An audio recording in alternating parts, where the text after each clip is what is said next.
qui a plusieurs décennies, on pourrait dire environ 70 ans. C'est un outil qui reste entièrement valide aujourd'hui. Alors, on parle de sociodynamique, puisque c'est la dimension socio, c'est-à-dire les hommes au cœur du système de l'entreprise sur lesquels on va mettre l'accent, notre analyse et donc faire jouer notre action. Et puis, la notion de dynamique, ça désigne la force, les pouvoirs qui vont être en mouvement et qui vont engendrer en fait une forme de dynamique et de système dans l'entreprise. Et d'ailleurs, il y a des accointances avec ce dont on entend beaucoup parler dernièrement, enfin depuis quelques années maintenant, qui est la systémique.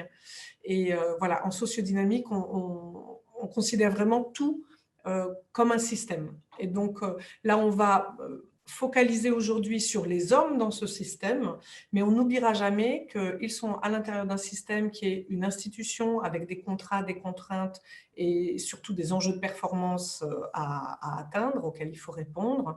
Et puis qu'il y a aussi, au-delà de l'entreprise, un environnement externe et un contexte qui vont faire pression sur cette entreprise et donc sur ses dirigeants, sur ses hommes, etc. Donc, on n'oublie pas qu'on est dans cette logique systémique, mais aujourd'hui, on va focaliser sur les hommes. Donc, la sociodynamique, c'est, comme je vous le disais, donc une méthode d'observation, donc d'analyse d'une situation et de la façon dont les hommes et les femmes de l'entreprise vont se positionner par rapport au sujet, à l'enjeu, sur lesquels on veut les fédérer, à un projet de changement. Vous avez tous beaucoup parlé de changement tout à l'heure. Mais ça peut être aussi juste au quotidien, les faire adhérer sur un nouvel objectif, un nouveau projet, un nouveau sujet.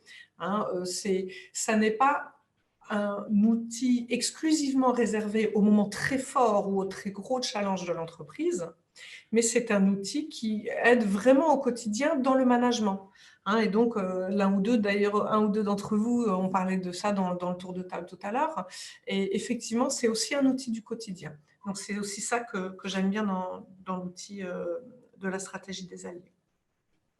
Donc, juste un petit mot pour ceux justement qui n'étaient pas là au mois de décembre, je voulais vraiment repréciser que la stratégie des alliés, donc ça appartient à un concept plus large qui est le concept de la sociodynamique, que je citais tout à l'heure et dont je vous ai donné la définition.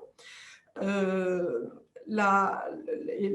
parti pris de la sociodynamique et de la stratégie des alliés, ça va être de renforcer la performance. Hein, bien sûr, on est dans un enjeu de mobilisation des hommes, mais pas juste dans une vision purement humaniste, au sens même judéo-chrétien du terme, mais bien dans une mobilisation des hommes adossée à un enjeu de performance. Et donc, le parti pris de la stratégie des alliés, c'est de dire on veut atteindre cette performance par l'action collective. Voilà, donc ça, c'est vraiment le postulat. Et donc, lorsque on étudie la sociodynamique dans son ensemble, là je m'écarte un instant de la stratégie des alliés, lorsque je présente ce sujet habituellement, si vous voulez, il y a d'autres éléments à présenter en amont, en aval, quand on a 2 jours ou plus à disposition. Donc, il est de présenter ce qu'est l'entreprise sociodynamique et puis de présenter aussi les modes de management qu'on a à notre disposition. Donc ça, ce sont les 2 sujets. Comprendre l'entreprise sociodynamique, ça va être le sujet amont de la stratégie des alliés pour bien comprendre comment elle a été conçue. Moi, je vais juste essayer de vous exposer l'outil, mais je ne pourrais pas vraiment vous expliquer d'où il est né. Et puis, après, il y a la mise en œuvre, c'est-à-dire qu'une fois qu'on a compris la théorie, ce qu'on va voir aujourd'hui, l'outil rapidement, l'analyse et du coup les actions qu'il faudrait mettre en œuvre, encore faut-il être capable de les incarner et de les mettre en pratique au quotidien. Et ça nécessite notamment de maîtriser ce qu'on appelle en sociodynamique les 3 modes de management sociodynamique. On en décompte 3 en tout cas dans ce concept. Hein. Je sais qu'il y a d'autres concepts de management qui en décomptent 4. Et voilà, donc les 3 modes de management, c'est quelque chose sur lequel que je ne vais pas pouvoir développer trop dans le détail aujourd'hui, sur lequel toutefois je vous avais mis un petit bonus là dans le document, je ne sais pas si vous avez eu le temps de le faire, un petit diagnostic qui était donc en page 2 du document. C'était vraiment la première chose. Vous y avez peut-être répondu et auquel cas j'essaierai de vous donner quelques éléments là-dessus quand même en conclusion de notre atelier. Qu'est-ce que je peux vous dire d'autre? Donc voilà, donc la stratégie des alliés, comme son nom l'indique, elle va précéder la partie tactique. Hein, et en fait, il y a 3 temps pour, si vous voulez, pour bien pratiquer une stratégie des alliés. D'abord, ça va être de maîtriser la carte des partenaires. Ce qu'on appelle la carte des partenaires, c'est justement cette grille d'analyse sur laquelle on va indiquer la position que prennent les gens sur un sujet donné à un moment donné. Et donc ça, c'est vraiment ce sur quoi je vais focaliser aujourd'hui. C'est l'outil clé, puisqu'évidemment, c'est sur la qualité de votre analyse de la position des gens que va reposer la qualité et l'efficacité de votre stratégie. Donc, on va ensuite, à partir d'une bonne analyse avec la carte des partenaires, devoir faire les bons choix stratégiques, comment j'agis avec les uns et les autres, et comment je les fais interagir entre eux, puisque à partir de ma carte des partenaires, ma stratégie des alliés va être composée d'actions de management individuel et collectif auprès des uns et des autres. C'est comment je me comporte avec chacun d'eux et qu'est-ce que je vais organiser comme interaction entre les uns et les autres, voire qui vais-je isoler par rapport à d'autres. Parce qu'il y aura aussi des techniques d'isolement à envisager avec certains partenaires. Donc ça, sur la stratégie des alliés elle-même, je vais vous donner une première approche aujourd'hui. Elle sera succincte évidemment et incomplète, mais j'espère que vous aurez quelques tips quand même pour tester des choses sur le terrain, ou ne serait-ce que déjà pour regarder dans le rétroviseur et voir comment vous agissez déjà aujourd'hui, et de voir s'il y a peut-être des écueils dans lesquels vous tombez, ou des choses que vous faites déjà bien, vous comprendrez peut-être un peu mieux pourquoi ça marche bien, et du coup pour le reproduire. Et puis, enfin, le troisième temps, donc premier temps, il faut maîtriser les cartes de partenaires. Deuxième temps, il faut faire les bons choix stratégiques. Le troisième temps, c'est celui du terrain. Donc là, je ne serai pas là avec vous, enfin, en tout cas pas aujourd'hui. C'est vraiment que vous puissiez, vous, incarner le mode relationnel ad hoc par rapport à chacun des partenaires. Donc, avoir compris comment on se comporte avec un opposant, un irréductible, un inconditionnel, un constructif, un hésitant, etc. Et puis, savoir pratiquer les fameux 3 modes de management sur lesquels j'ai fait porter le diagnostic, l'autodiagnostic que vous avez rempli peut-être avant de nous rejoindre aujourd'hui. Voilà, donc cette adoption du bon mode relationnel, donc cette troisième étape, vraiment, elle vous reviendra après notre atelier sur le terrain. Sans mon accompagnement, j'en suis bien désolée, en tout cas pour l'instant. Alors, si j'attaque dans le vif du sujet, vous avez un document qui a été mis à votre disposition. Vous avez dû recevoir un PDF ou donc avec des slides. J'ai choisi de fonctionner ainsi avec vous, de sorte que vous puissiez le plus facilement possible, en tout cas j'espère que ça vous aidera dans ce sens, prendre des notes par rapport à ce que je vous dirai, et pour éviter aussi trop les slides entre vous et moi. Et toutefois, j'utiliserai, vous voyez, vous devinez peut-être qu'il y a derrière moi un flip chart que j'utiliserai si, pour expliquer certaines choses quand même en direct avec vous. Et là, ce que je vous propose, c'est juste de venir à la page 3 du document que je vous ai fait envoyer. Vous voyez qu'il y a une petite matrice, et cette matrice, c'est le niveau de compétences et de motivation que je peux mesurer pour chacun des acteurs qui m'entourent par rapport au sujet que je leur soumets. Petit préalable extrêmement important, c'est dans tout ce que je dis à tout moment, et vous-même à tout instant quand vous réfléchissez sur votre stratégie des alliés, on parlera, alors je serai un peu redondante là-dessus, mais c'est volontairement pour que ça rentre, on parle toujours d'un point d'implication donné à un moment donné. C'est-à-dire qu'en stratégie des alliés, puisqu'on va analyser la position des partenaires, on veut éviter les étiquetages, absolument, de mettre les gens dans des cases. C'est aussi une question d'éthique dans la façon d'utiliser l'outil. Donc, c'est important toujours en amont de tout ce qu'on va faire à partir de maintenant, de se dire, OK, là, je réfléchis sur un sujet donné. Donc, si vous, en m'écoutant, vous avez un sujet en tête, c'est bien de vous dire, OK, moi, j'ai telle problématique aujourd'hui au sein de mon usine, de ma DRH, etc. Et c'est bien par rapport à ce sujet-là que vous allez penser aux gens et à la position qu'ils prennent. Et ce n'est pas du tout par rapport à leur tempérament, leur personnalité, leur psychologie, ni même par rapport à leur niveau de compétence. D'où cette grille que vous avez donc à la page 3. Vouloir savoir, autrement dit, motivation, compétence. déjà, une première analyse assez simple de la position des gens par rapport à un sujet donné, c'est de savoir s'ils vont avoir envie de vous suivre, de venir ou pas. Et puis, est-ce qu'ils sont compétents? C'est-à-dire, est-ce que pour vous, ça va avoir une valeur ajoutée techniquement en termes d'expertise ou pas? Et donc, ça, c'est une première grille qu'il est important de connaître, notamment par rapport à l'utilisation que vous aurez des 3 modes de management. Alors là, ça devient un petit peu acrobatique, j'espère que ça va être assez clair pour vous, mais je voulais vous présenter cette grille parce que, comme aujourd'hui, on ne détaille pas les 3 modes de management, je voulais que vous sachiez qu'il y a ce complément à apporter à la carte des partenaires au-delà de ce que je vais vous dire aujourd'hui. Donc, je vous en dis 2 mots. Lorsqu'on va regarder la position des gens sur la carte des partenaires, on va être plutôt dans leur niveau d'engagement, c'est-à-dire est-ce qu'ils sont synergiques, antagonistes, vis-à-vis du sujet que je leur soumets. Donc, on va être plutôt sur l'axe du vouloir, leur niveau de motivation pour me suivre. Est-ce qu'ils sont engagés, passifs, suiveurs, contre? Bon.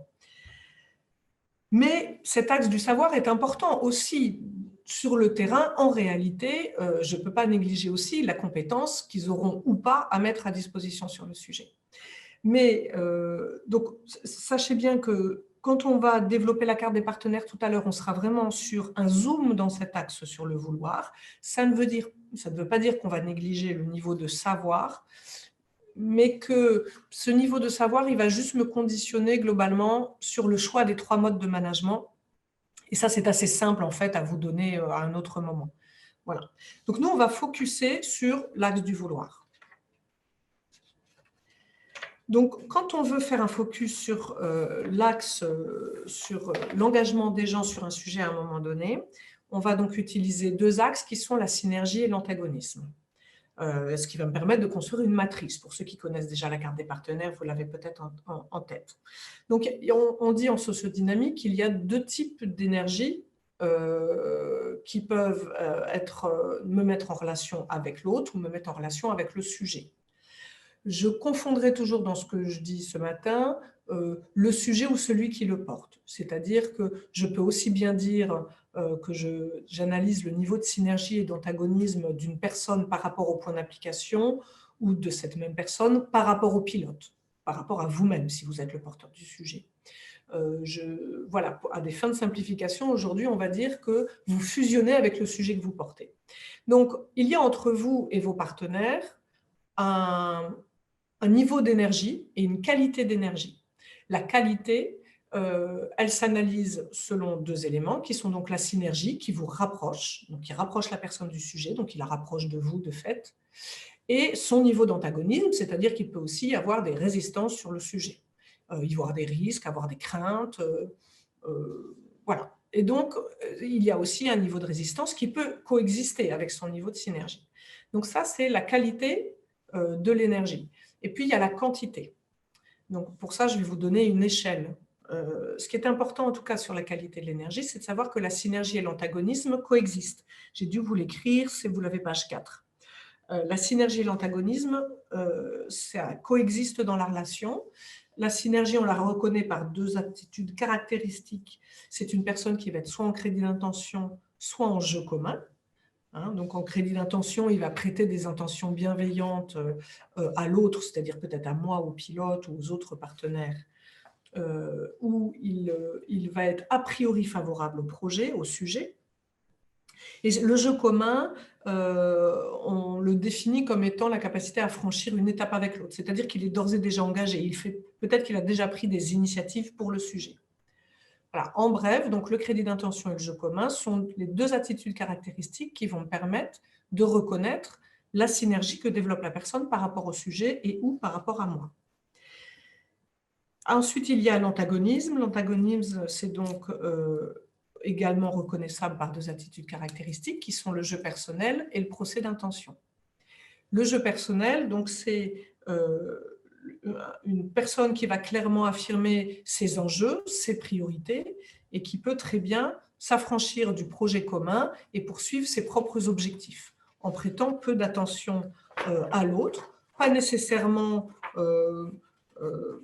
par défiance, mais simplement il ne s'en préoccupe pas, mais ça peut être aussi ça peut aller jusqu'à poursuivre ses propres objectifs aux dépens des autres.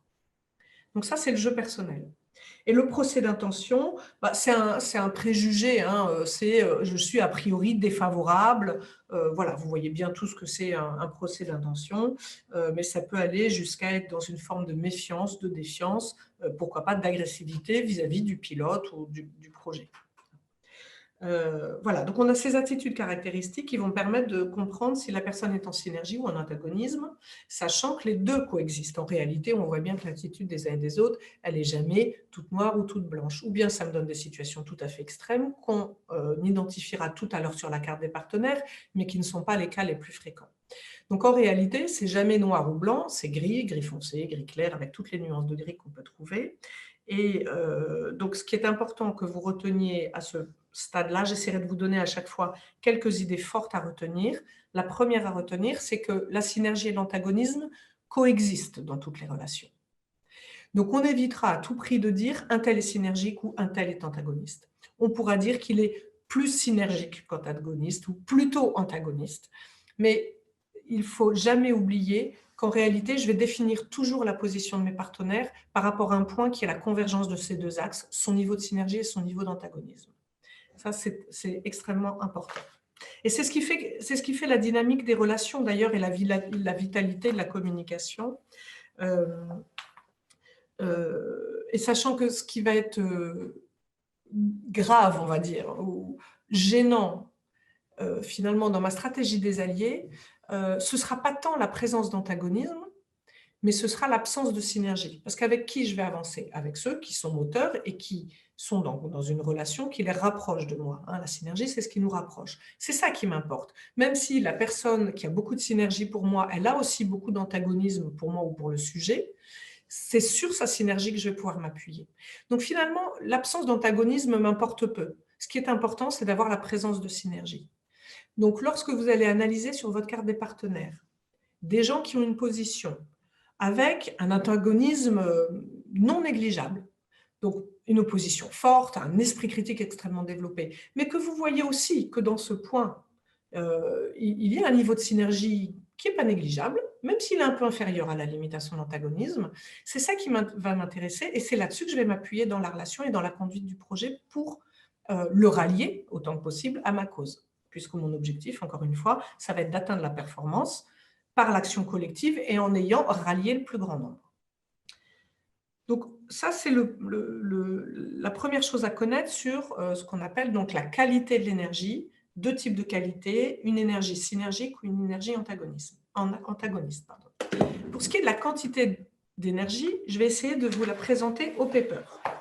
Alors, un petit instant de calage pour être sûr que vous allez bien me voir et bien voir le paper. Alors surtout, Amélie, Léopoldine, vous n'hésitez pas à intervenir si techniquement vous pensez que ça ne fonctionne pas. Ou si visuellement, ça n'est pas lisible pour tout un chacun. En tout cas, pour les niveaux d'énergie,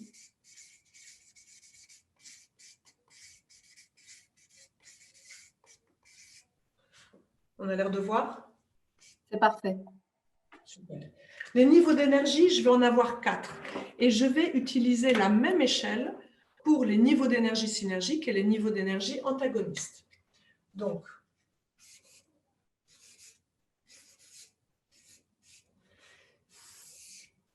ça peut paraître un peu simpliste, mais je vous le présente parce que pour moi, c'est essentiel pour faire en sorte que demain, vous puissiez reconstruire cette carte de partenaire par vous-même et surtout que vous ayez compris cette construction de sorte à bien positionner ensuite les partenaires dessus. Vous voyez, je pourrais très bien vous présenter la grille. En fait, c'est deux axes. Il y a un axe synergie, un axe antagoniste, 1, 2, 3, 4, 1, 2, 3, 4, c'est facile.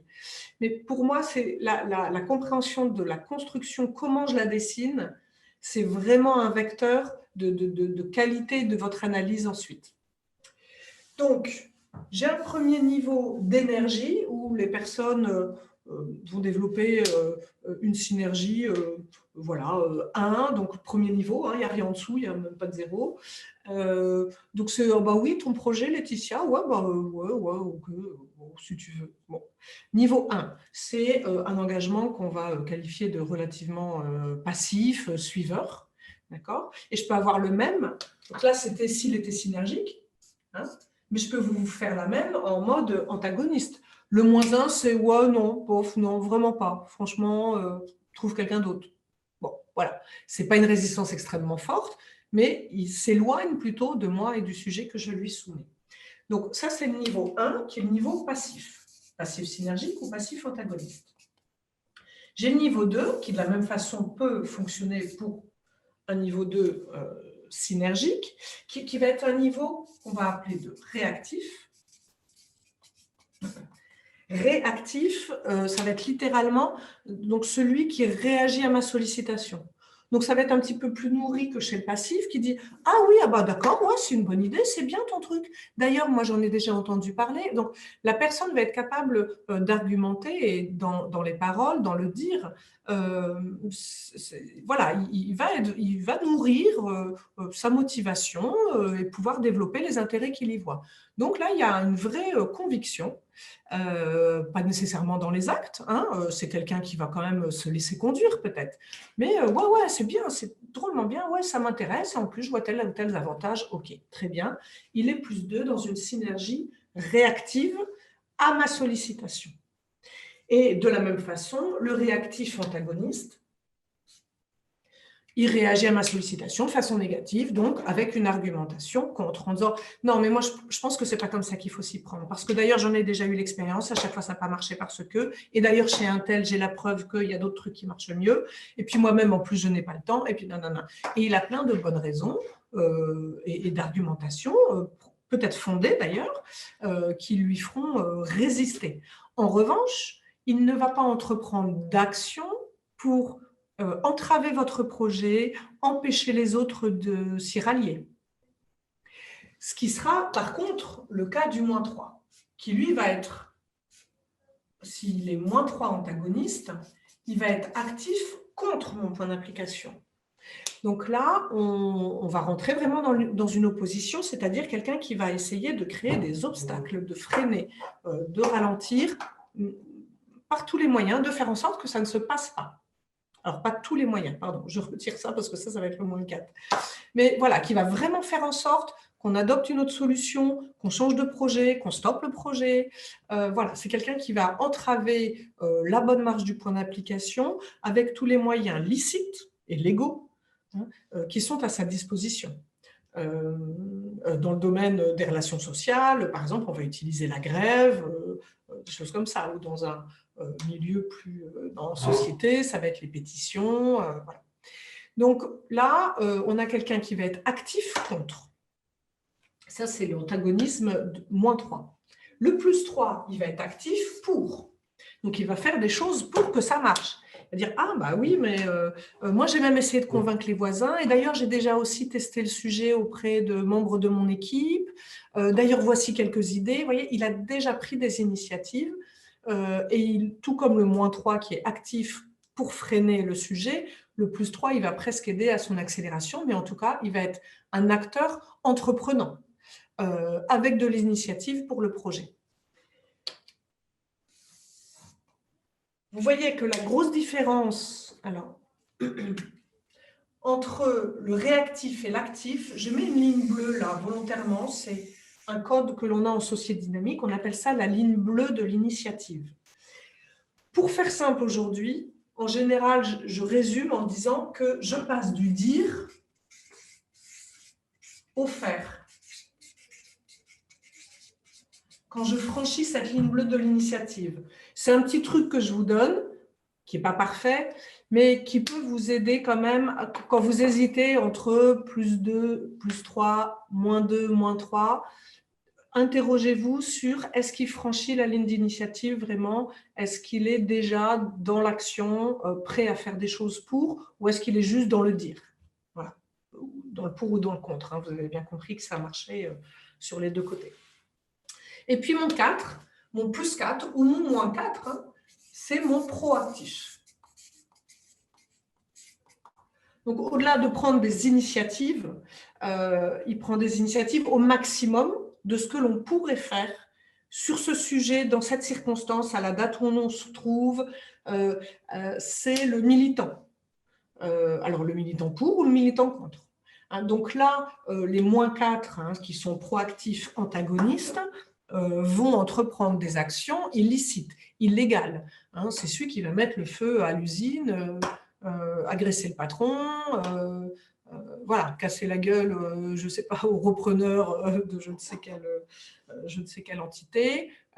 Voilà, là, on est vraiment dans les moyens illicites ou illégaux. Et ce qui fait la différence, d'ailleurs, en général, entre le -3 et le -4, c'est la loi. Je peux vous l'indiquer comme ça. Ce qui me fait passer du -3 au -4, c'est que je franchis la barrière de la loi. Donc ça, c'est le repère que vous pouvez avoir.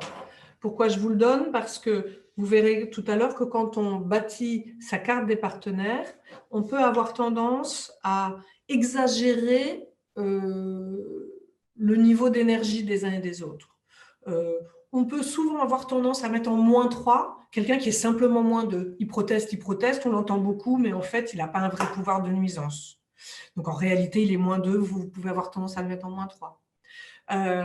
Ou à mettre en +4, quelqu'un qui fait des choses, ou en -4, pardon, quelqu'un qui va vraiment protester très fort, vraiment essayer de rallier tout le monde contre le projet, faire une mauvaise pub autour du point d'application, mais en vrai, il ne franchit pas la barrière de la loi et il n'est pas ce qu'on va appeler un irréductible.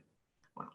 Donc, voilà les principes de construction de la carte des partenaires. Deux niveaux deux types d'énergie et 4 niveaux d'énergie. Donc ça me donne lieu à une matrice du coup, puisque comme je vous le disais, la synergie et l'antagonisme coexistent dans toute relation. Donc, lorsque je veux indiquer la position de mes partenaires à un moment donné sur un sujet donné, c'est obligatoirement sur une matrice à 2 axes que ça va se passer. Je vais donc retrouver mes 4 niveaux.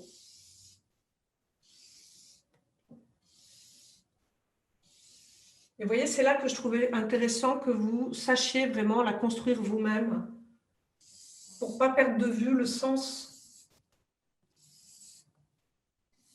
qui explique pourquoi, d'une part, c'est une matrice et d'autre part, la signification des 4 niveaux. Donc, je vais retrouver ici, en synergie, mes passifs synergiques +1, mes réactifs synergiques +2, mes actifs synergiques +3 et mes proactifs synergiques +4.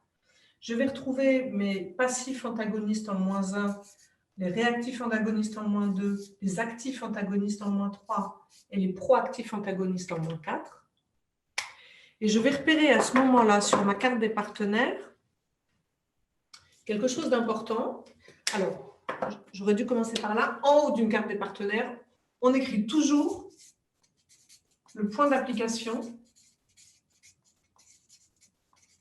Puisque je vais m'aventurer à mettre des noms là-dessus, il faut bien que ce soit sur un sujet donné. Et comme je vous le disais tout à l'heure, pas pour les étiqueter ou les mettre dans une case définitivement. C'est aujourd'hui sur ce sujet. Ça peut être une position que quelqu'un prend au début d'une réunion. Vous savez qu'il arrive sur ce projet avec des pieds de plomb et à la fin de votre réunion, si vous avez fait un bon job, ça se trouve, vous l'aurez convaincu et à la fin de la réunion, il aura bougé sur la carte.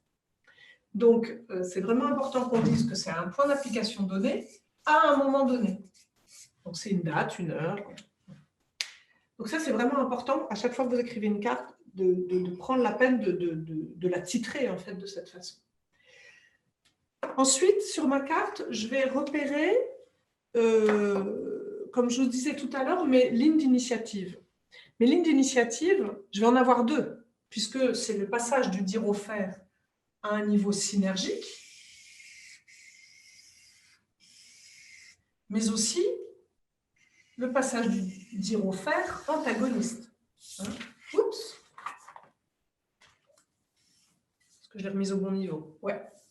Donc, mes 2 lignes d'initiative se trouvent là. Parfois, petite parenthèse sémantique, certaines personnes sont dérangées à l'idée que celle-ci, la ligne verticale de l'initiative, donc antagoniste, qui passe du -2 au -3. Des fois, ça chagrine un peu qu'on appelle ça une ligne d'initiative, puisque dans l'initiative, il y a une connotation positive et on trouve qu'en général, passer dans une opposition un peu forte, c'est pas super. Donc, vous pouvez aussi la rebaptiser, celle-là, la ligne de risque. Voilà, vous lui donnez le nom que vous voulez. Mais si ça vous aide,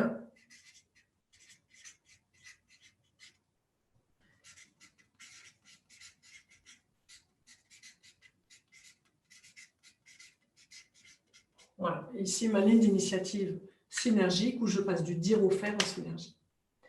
Il y a une troisième ligne très importante, un troisième repère essentiel sur cette carte des partenaires, c'est la diagonale, puisque la diagonale, elle va diviser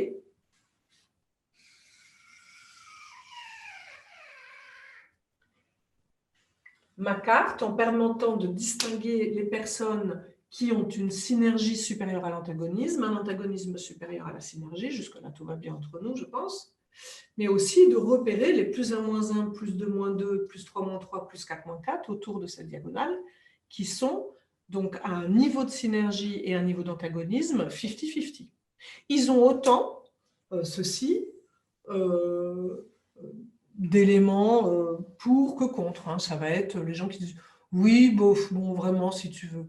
Franchement, ça me branche pas trop ton truc, mais bon, si vraiment tu tiens, ok. » Le plus de main 2, c'est oui, c'est vrai que c'est intéressant ce projet. Et tu as raison, il faut changer les choses. Donc, moi, j'aimerais bien participer. Et j'ai vu des expériences où ça a été réussi. Mais si tu regardes bien l'impact, économiquement, c'est quand même super risqué.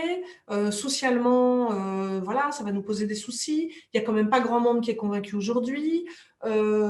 Donc, je ne suis pas sûre non plus d'avoir envie de m'exposer dans ce machin-là. Voilà. Et on va trouver ici quelqu'un en plus de -2 qui a autant d'arguments pour que contre. Voilà, je ne vais pas vous faire toute l'échelle ici, mais on voit bien, particulièrement autour de la diagonale, combien un partenaire a une énergie synergique qui coexiste avec une énergie synergique qui coexiste avec une énergie antagoniste. Et donc, contrairement à ce que ce schéma indique, ma diagonale ne divise pas ma carte des partenaires en 2 parties, mais en 3. Ça aussi, c'est une chose importante à repérer pour ma stratégie des alliés, c'est qu'on va avoir, bien sûr, les gens qui ont une synergie supérieure à l'antagonisme, les gens qui ont un antagonisme supérieur à la synergie, mais aussi les gens qui sont en 50-50. Voilà. Donc ça, c'est vraiment 3 catégories distinctes. Vous verrez que c'est important pour la stratégie plus tard. Et puis ensuite, j'ai mes populations clés autour de cette carte des partenaires, qui sont des populations sur lesquelles on met des noms, comment dirais-je, presque symboliques, sachant qu'ils sont voués à interprétation, évidemment. Donc, ce qui est important pour moi, c'est que vous repériez les grandes masses, parce que ça va guider votre stratégie. Mais attention de ne pas trop vous attacher aux noms que je vais leur donner maintenant. Donc ça, ce sont, disons, les partenaires, en tout cas, qu'on va classiquement trouver sur la carte. Alors, vous avez, en fait, quand vous allez positionner les gens dans la carte, vous n'allez pas le faire à partir des grandes masses que je vais vous exposer maintenant. Vous allez vraiment le faire à partir d'une analyse en disant, OK, lui, par rapport à la diagonale, il est plus synergique, plus antagoniste ou il est 50-50 ? OK. Et du coup, il franchit la ligne bleue ou pas ? Il passe du dire au faire ou non ? Et vous allez être vraiment dans une analyse où pas à pas, vous allez caser la personne à un point précis. Voilà. Les populations que je vais vous indiquer maintenant, ce sont des grandes masses et des grandes tendances, mais encore une fois, je ne préfère pas qu'on se laisse enfermer dans des termes un petit peu génériques. Donc, on va trouver en dessous des 2 lignes d'initiative une grande masse qui est ce qu'on appelle la boule des passifs. Donc, les passifs, ils se caractérisent donc, comme vous l'avez compris, par une faible implication, donc avec un antagonisme -1, -2, une synergie +1, +2. Donc, sans initiative, sans menace réelle non plus, hein, puisqu'ils ne franchissent pas la ligne de risque, la ligne d'initiative antagonistes. Et puis, ils n'ont pas non plus, ils sont pas ce qu'on peut appeler des éléments moteurs, puisqu'ils offrent une simple présence et contribution modeste, si on les lead en tout cas, sur le projet. Les passifs, ça peut former 30, 40, voire 80% de la population considérée sur votre projet. Si vous êtes sur un projet qui concerne 10 personnes, vous avez une chance d'en avoir entre 5 et 8 qui vont être là.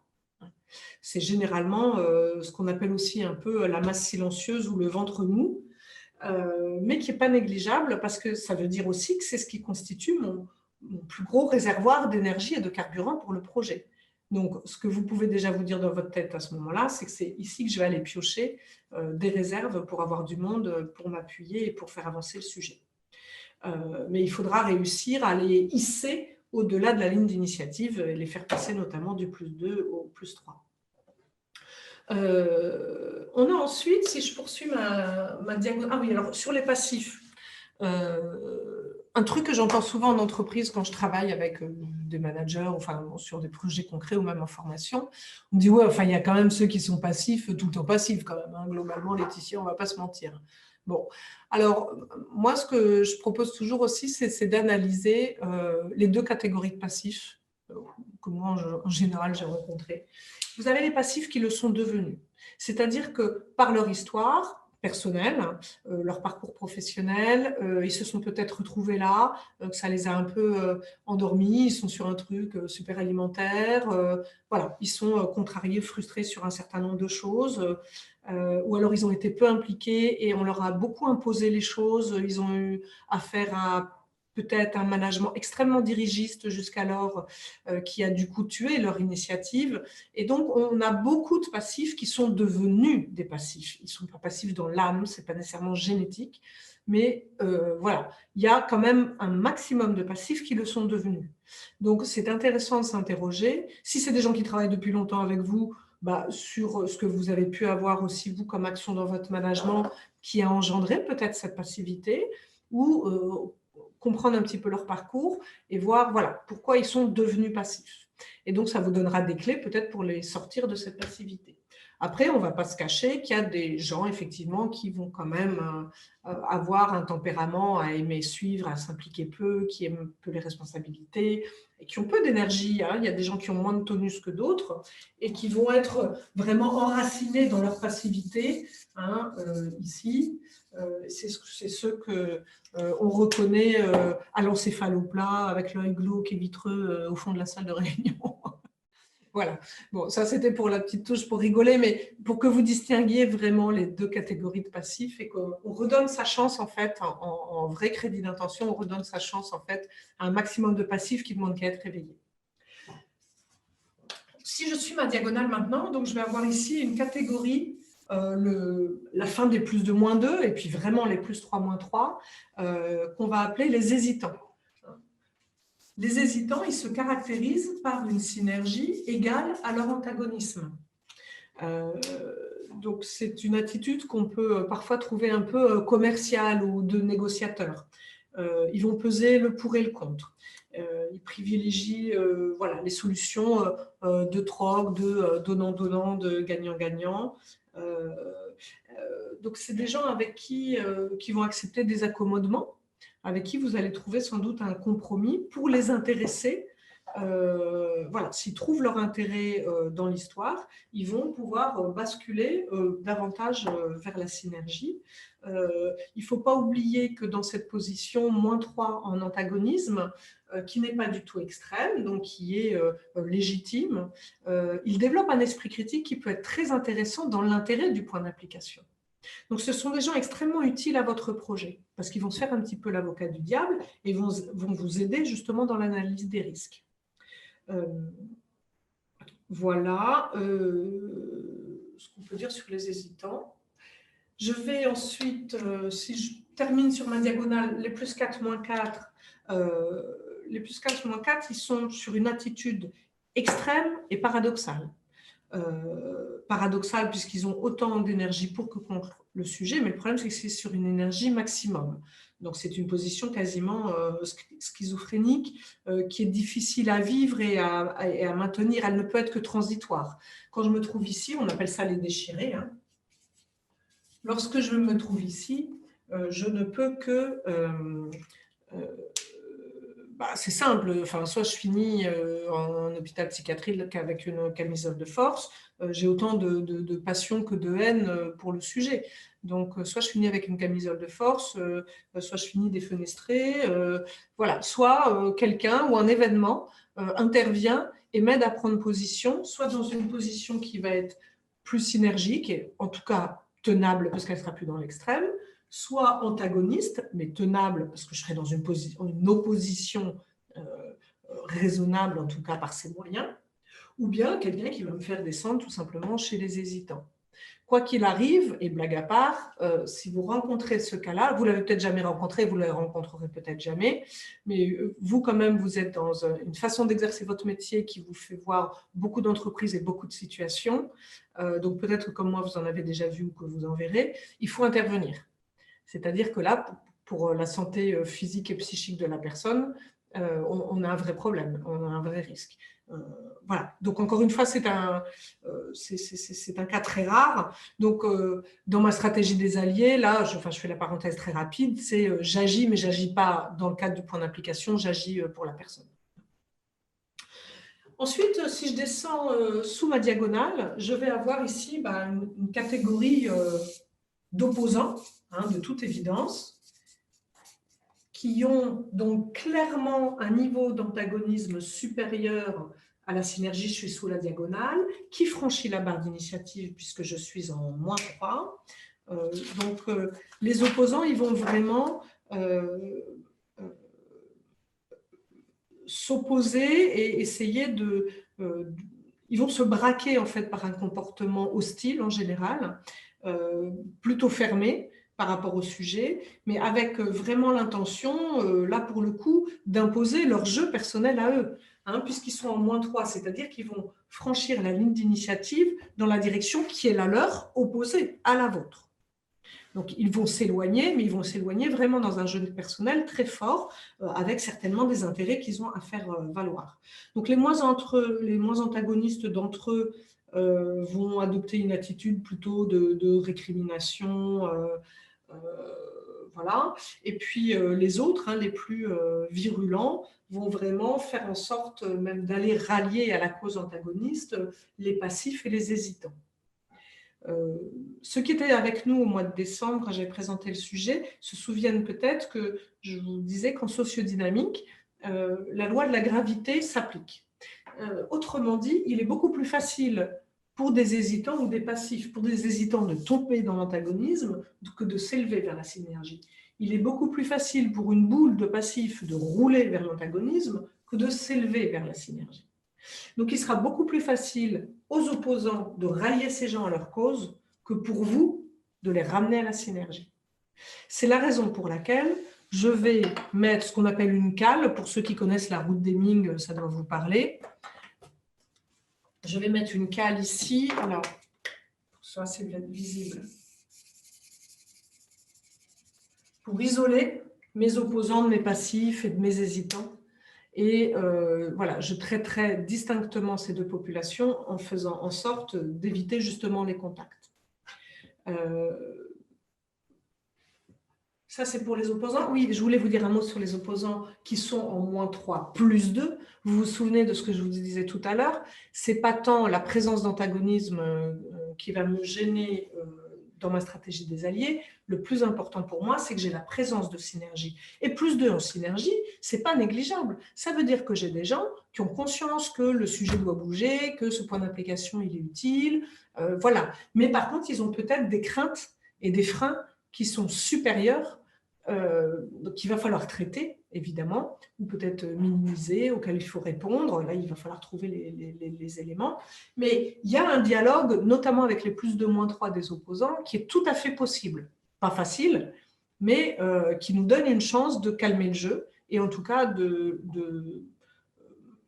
ralentir leur antagonisme et peut-être de faire d'eux des antagonistes plus passifs et de les faire revenir à gauche de ma ligne d'initiative, de ma ligne de risque.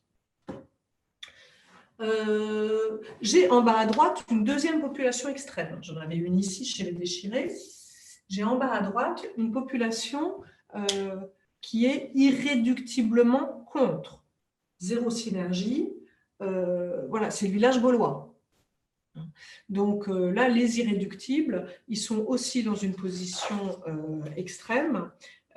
C'est un antagonisme qui va se traduire par une quasi-révolte, donc avec un jeu personnel extrêmement fort là, mais surtout avec un procès d'intention important, c'est-à-dire une véritable volonté de nuire. C'est-à-dire que là, il y a véritablement danger pour le sujet et pour le pilote, mais en utilisant des moyens illicites. Et là, comme je vous le disais tout à l'heure, pour passer du -3 au -4, j'ai franchi la barrière de la loi. Ici, c'est la loi que j'ai franchie. Voilà, donc ça, c'est pour les irréductibles. Donc eux, là, la stratégie, elle n'est pas très compliquée, c'est on les sort. C'est out. Donc c'est avec éventuellement sanctions ou tout l'attirail de choses que vous avez à faire là où vous êtes sur le sujet en question avec les personnes en question. Donc c'est vous qui savez. Mais en tout cas, on sort du projet les personnes qui sont dans cette position-là.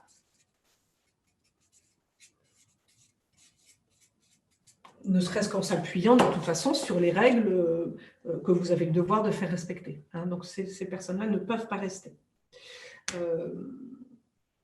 Ça peut être aussi, quand je parle des règles ou de la loi, ça peut être la règle simplement pour être un peu précise et peut-être pas trop extrême quand même, entendons-nous bien, je parle aussi des règles de l'entreprise ou les règles simplement de l'équipe projet. Si on a dit il y a des règles à la base, c'est qu'il y a un comité de pilotage tous les temps qui se tient de telle heure à telle heure,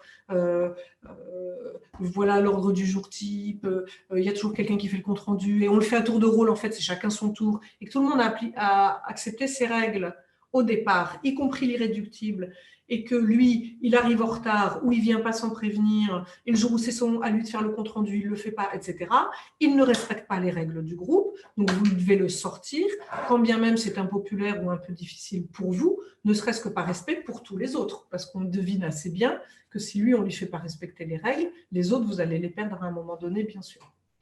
Donc, quoi qu'il arrive, l'irréductible, il sort.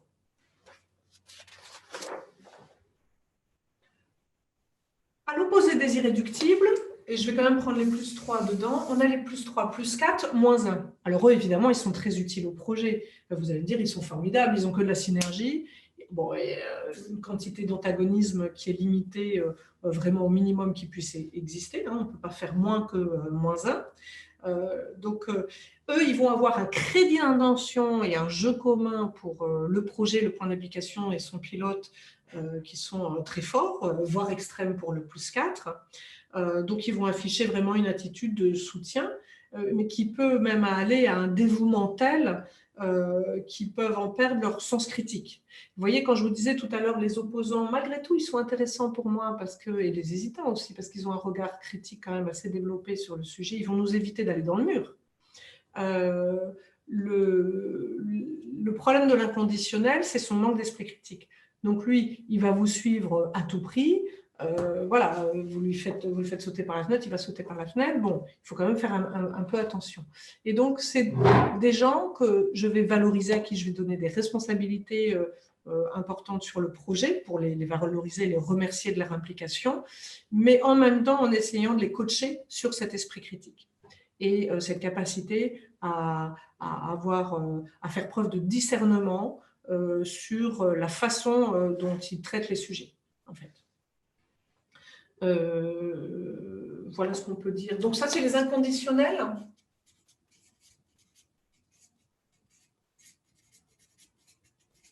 Qu'on appelle aussi les alignés. Un terme que l'on entend peut-être plus souvent en entreprise, d'ailleurs, les alignés. Voilà. Donc, ils sont complètement alignés sur mon point d'application. Pour le meilleur et pour le pire. Et puis, évidemment, je garde le meilleur pour la fin. Ici, on a des gens qui ont un maximum de synergie Donc, on ne peut pas donner plus de moteurs d'énergie pour le projet. Ils vont être extrêmement utiles au projet. C'est vraiment eux qui vont le construire, avec un niveau d'antagonisme qui n'est pas négligeable, puisque je suis en -2, voire en -3. C'est-à-dire ici, notez bien, un niveau d'antagonisme égal à celui de mes opposants. Hein. Mais -2, -3, ça veut dire qu'ils sont critiques, voire extrêmement critiques, mais avec de toute façon un niveau de synergie qui restera toujours supérieur. Donc, vous inquiétez pas, c'est ce que je vous disais tout à l'heure, ne vous inquiétez pas de voir une personne là, si vous regardez que son niveau d'antagonisme, je vous indiquais bien quand vous allez analyser leur position, regardez toujours la coexistence de leur antagonisme et de leur synergie, parce que si je vois que le fait que ce bonhomme-là, quand même, il y a des moments, il tire drôlement sur le frein, là, il m'a pourri mon dernier comité de pilotage, il a balancé tous les risques, il a démotivé tout le monde. Oui, mais il est +4 en synergie. Alors, il est peut-être -3 en antagonisme, mais il est +4 en synergie. Donc, à ce moment-là, quand il joue cette carte du -3, il faut bien aussi lui redonner la parole ou redonner place à ses actes +4, synergiques, pour ne pas démotiver les autres, tout en entendant son esprit critique. Donc, c'est ces gens-là qui sont vraiment les plus utiles à votre point d'application, hein, c'est très clair. C'est ceux d'ailleurs qu'on appelle les constructifs. Ce ne sera pas nécessairement les plus faciles à gérer pour vous, en fait, ce n'est pas les plus légers, vous voyez. Mais voilà, ils sont extrêmement utiles, donc vous pouvez quasiment leur déléguer le pilotage du projet, quoi. Voilà pour la carte des partenaires dans sa construction. Ce que je vais vous proposer, j'ai vu qu'il y avait des questions qui étaient arrivées. Je vais regarder les questions, surtout que le but du jeu, ça va être pour vous d'essayer de positionner sur un point d'implication que vous allez choisir maintenant, à l'aide de la page 7 que j'ai mise à votre disposition dans le support. Je vais vous proposer de choisir un sujet, un point d'application. Donc, soyez vraiment précis hein, sur ce point d'application et vous dites, voilà, aujourd'hui, sur ce point-là, à date, les 5, 10 ou 72 personnes concernées, voilà comment elles se positionnent sur la carte. Et je vous invite à vous y essayer. Alors, vous n'aurez pas le temps de finir et ce sera probablement pas très facile pour moi de les reprendre avec vous. Enfin, je vais essayer de vous aider si c'est difficile à faire, mais si vous avez des questions. Mais je voudrais que vous ayez 10 bonnes minutes pour vous y pencher et voir justement à quelles difficultés vous êtes confrontés pour positionner les gens sur la carte. En pensant bien aux écueils que j'évoquais tout à l'heure, en disant attention, on a tendance à exagérer les positions, c'est-à-dire qu'en général, un qui est passif, plus de -2, je peux carrément le mettre en +1, -1. Un qui est hésitant, je vais aller me le mettre dans les déchirés. Un qui est opposant, je le mets dans les irréductibles, alors qu'en réalité, c'est un opposant -3, +2 et qu'il y a vraiment la place au dialogue. Voilà, attention aux exagérations. Et le petit tip, c'est de vous dire que généralement, quand même, j'ai une grosse majorité de la population en dessous de mes 2 lignes d'initiative. Ça, c'est un petit truc. Si vous voyez que vous avez mis tout le monde là, c'est possible. Hein, je ne dis pas que ça n'existe jamais, bien sûr. Mais faites un contrôle, disons, de vraisemblance. Voilà, donc je vais vous laisser faire cet exercice-là. Je vais juste vérifier avant, par rapport aux questions que vous m'avez envoyées là, et vous allez pouvoir allumer aussi vos micros, s'il y a besoin d'éléments complémentaires pour être en mesure de faire ce travail et de vous essayer à la méthode. Pourriez-vous donner quelques exemples où synergie et antagonisme coexistent? Alors du coup, Thierry, est-ce que j'ai répondu à votre question dans ce que j'ai expliqué? Oui, en partie. Enfin, ce que j'ai compris dans ce que vous avez expliqué, que ça peut être sur des sujets différents du projet, ça peut être à des moments différents du projet, ou ça peut être en fonction de jeux d'influence de personnes qui peuvent être hésitantes, mais qui se laissent influencer par une dynamique de groupe. Mais je ne sais pas si j'ai bien compris, donc si vous pouvez me préciser, ça serait pas. En fait, ça va être vraiment au même moment. Hein, puisque quand je vais positionner les gens sur ma carte, c'est bien à un moment donné. Donc, ça veut dire aujourd'hui, à l'heure qu'il est, dans ma présentation là avec Laetitia, par exemple, sur le sujet stratégie des alliés, Est-ce que je suis convaincue, intéressée, j'ai envie de l'utiliser, auquel cas je suis en +3 par exemple, voire, voilà, voire je suis déjà en train de le faire, donc je suis +4. Mais en même temps, je trouve que ça, il y a des limites, il y a des freins, elle ne présente pas bien, nanana, et sur la qualité de l'atelier, je suis -3. Et auquel cas, je suis -3 +4. Je trouve ça Alors, génial. comment vous allez, alors du coup, si c'est au même moment, comment vous allez, si vous voyez quelqu'un, par exemple, qui fait du jeu personnel plutôt que du jeu commun, euh, ou qui fait du...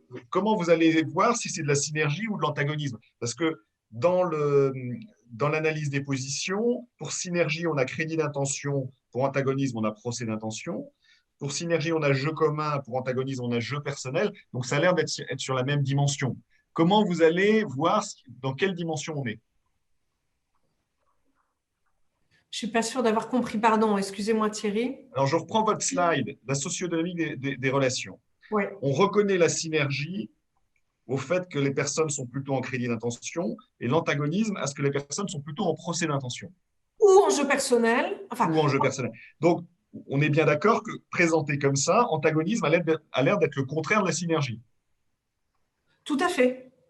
C'est opposé. Mais bien que ce soit opposé, si vous voulez, on le voit bien dans, est-ce qu'il n'y a pas un moment où, par rapport à une décision à prendre, on fait tous l'expérience, je crois, de ces injonctions un petit peu paradoxales qu'on a dans notre propre tête, ou par rapport à un sujet donné, peuvent cohabiter dans notre esprit des arguments pour et des arguments contre, alors peut-être pas dans la même proportion, et l'envie plutôt de poursuivre, par exemple, si je suis en jeu personnel, hein, par rapport à un projet où vous, Thierry, vous me sollicitez.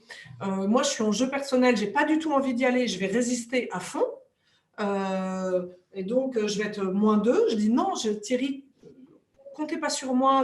Dans ce projet, j'ai d'autres priorités, je n'ai pas de temps à y consacrer. Mais en même temps, je peux être en crédit d'intention, +2, en disant mais je comprends combien il est important. Je crois d'ailleurs que l'équipe que tu as réunie autour, c'est vraiment des gens compétents et tu t'appuies sur les bonnes personnes. Et par ailleurs, je suis très confiante de toute façon sur l'issue du projet parce que tu es un pilote de projet extra et donc ça va super bien marcher. Et donc, je suis à la fois en crédit d'intention vis-à-vis de vous ou du projet, mais en même temps en jeu personnel par rapport à mon engagement. D'accord. Non, mais je crois que c'est dans les cas concrets que ma question, c'est plutôt comment on, on- on analyse ce qui est de la synergie et ce qui est de l'antagonisme. Voilà. Et c'est là qu'on est un peu court en temps et que je vous disais, je veux vous raconter un petit peu ce que c'est que la synergie et l'antagonisme, mais normalement, je passe au moins 2 heures juste sur l'analyse de ces 4 attitudes caractéristiques. Donc, mais ce qui est important, c'est vraiment de voilà, de pas oublier que ça coexiste, mais ces attitudes, ça nécessiterait, en effet, vous avez raison, un développement un peu plus important. J'espère que ça vous donne déjà Oui, un... oui, non, mais je vous remercie, c'est clair. Je lis les autres. Sophie, je ne comprends pas les déchirer. Qu'est-ce que je peux apporter comme élément supplémentaire? Qu'est-ce qui vous paraissait pas clair là-dessus? J'ai posé la question avant, vous avez répondu, vous avez répondu après. Le D'accord. truc, moi, je me posais comme question après, c'est sur les constructifs. Et j'ai Oui. du mal à comprendre comment vous pouvez proposer un pilotage de projet à quelqu'un. Alors, à quelqu'un qui est en +4, -2, je peux comprendre. Mhm. Quelqu'un qui est en +4, -3, là, je ne comprends pas. Oui, alors bon, je ne dis pas déjà que vous allez absolument proposer de Non, piloter mais le... c'était un exemple que vous avez donné, donc je le reprends. Et c'est un peu l'exemple d'ailleurs de ce que demande Thierry sur la coexistence. Et à partir du moment où vous avez quelqu'un qui a beaucoup de jeux personnels et qui est en -3, c'est-à-dire qui va passer cette ligne d'initiative, donc vous savez que vous l'aurez contre vous et qu'il mettra je dirais il vous mettra des bâtons dans les roues réels. C'est pour ça que j'ai du mal à comprendre pourquoi il est en constructif.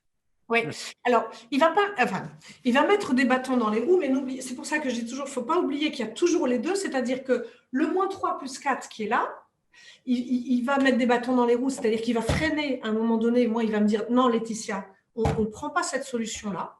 Ou non, moi, je ne suis pas OK avec ce budget, donc on ne signe pas. Enfin, voilà. il va freiner, il va stopper net si ça ne lui convient pas. Mais il ne faut pas oublier qu'il est aussi plus 4. En même temps qu'il est moins 3, il est plus 4. Donc, il va proposer la solution pour franchir cet obstacle. Il est en jeu commun. Lui, pour le coup, plus 4, on ne peut pas faire mieux en matière de jeu commun. Donc, je ne signe pas ton truc. Là, je ne suis pas d'accord. Du coup, réfléchissons ensemble. Trouvons une autre solution, mais on ne peut pas prendre cette voie-là. Vous voyez ? On n'a pas beaucoup de temps, mais oui, donc j'ai compris. Ce que vous voulez dire, c'est qu'à un moment T, il peut dire non ou machin, mais par contre, comme il est source de propositions, le projet va continuer. C'est ça que vous voulez dire? Oui. Et c'est pour ça que c'est toujours important de regarder si les personnes, elles ont une synergie supérieure à l'antagonisme, quel que soit l'antagonisme, en fait. Parce que c'est ça qui va vous sauver, c'est son antagonisme. Et c'est pour ça que je dis ce qui est important dans la relation, c'est toujours d'aller chercher la synergie. Et du moment que j'ai la présence de synergie, la présence d'antagonisme ne me gêne pas. Très bien. Au contraire, elle alimente un peu l'analyse de risque et donc elle nous permet de peaufiner finalement les choix qu'on fait. Ok, merci. Un niveau d'énergie 4 positif peut-il créer des problèmes dans la conduite d'un projet? Est-ce que j'ai répondu, Patrice, par rapport à ce qu'on a dit sur les inconditionnels? Alors, oui, en partie. Par contre, alors, je suis un peu en opposition par rapport à Sophie parce que moi, ce qui me gêne, ce serait des gens qui conduiraient pour partie ou en totalité des projets qui seraient des inconditionnels. Parce que je trouve que ces gens-là sont extrêmement dangereux dans le sens où ils n'ont aucun sens critique et ils vont finalement avancer dans le projet sans se poser de questions. Et je me demande comment il faut les traiter vraiment, ces inconditionnels, parce que est-ce qu'ils sont vraiment des supporters intéressants? Oui, alors, je crois que ce que disait Sophie, c'est qu'elle confierait plutôt le projet, non pas à des inconditionnels, mais simplement à des constructifs qui étaient en plus 4, moins 2, et pas en plus 4, moins 3. Moi, c'est ce que j'ai compris de l'intervention de Sophie, déjà. Pas nécessairement le confier à des inconditionnels. Les inconditionnels, en stratégie d'Asialé, ce qu'on va voir aussi, c'est que rien n'est jamais acquis. Donc, à un moment donné, si vous ne leur confiez pas une partie importante du projet, une contribution valorisante, visible, engageante, qui va leur demander de l'énergie, eh bien, ils vont tomber en énergie, puisque de fait, si cette énergie, vous ne la mettez pas en œuvre, donc elle diminue. Si elle diminue, il descend. Donc, il va quand même falloir entretenir ce niveau d'énergie tout en les coachant sur cet esprit critique.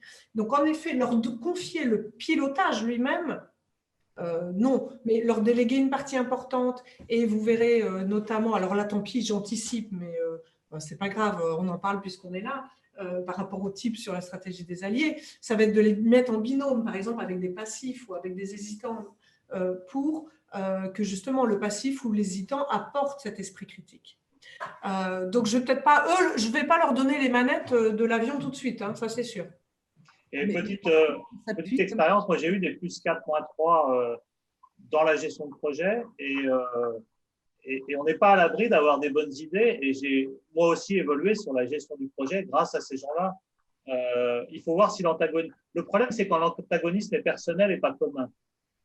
Et quand il y a un problème de… Ça, on n'en a pas beaucoup parlé, mais le problème de personne peut être gênant, de conflit entre personnes.